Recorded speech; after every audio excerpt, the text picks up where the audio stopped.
అపోస్తుల కార్యములు 1వ అధ్యాయము 8వ వచనం. పరిశుద్ధాత్మ మీ మీదకు వచ్చినప్పుడు మీరు శక్తిని పొందుకుంటారు. దేవుడు తన పిల్లలకిచ్చిన శ్రేష్టమైన బహుమానము, వరము దేవుని యొక్క శక్తి, దేవుని యొక్క బలము. దేవుని శక్తి మానవుని యొక్క శక్తికి మించినది. ఒక వ్యక్తి దేవుని శక్తి చేత నింపబడితే గొప్ప కార్యములు చేయగలుగుతాడు, విజయం పొందుతాడు. చాలాసార్లు మనము ఆఫీస్కి వెళ్తున్నప్పుడు, కాలేజెస్కి వెళ్తున్నప్పుడు, వ్యాపారాలకు వెళ్తున్నప్పుడు దేవుని శక్తి లేకుండా వెళ్తున్నాం. ఆత్మ సంబంధమైన వాటిని శారీరక సంబంధమైన జ్ఞానముతో, శారీరక సంబంధమైన శక్తితో ఎదుర్కోవడానికి మనం ప్రయత్నం చేస్తున్నాం.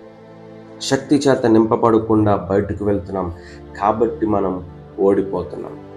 శత్రువు ఎంత బలవంతుడైనా దేవుని శక్తికి మించిన వాడు కాదు. మనము దేవుని శక్తిని ధరించుకున్నప్పుడు మనము గొప్ప కార్యములు చేయగలుగుతాం. లోకానికి లేనిది నీకు ఉన్నది ఏంటి అంటే దేవుని యొక్క అపరిమితమైన శక్తి. దేవుని యొక్క శక్తికి సామర్థ్యంతో పని లేదు.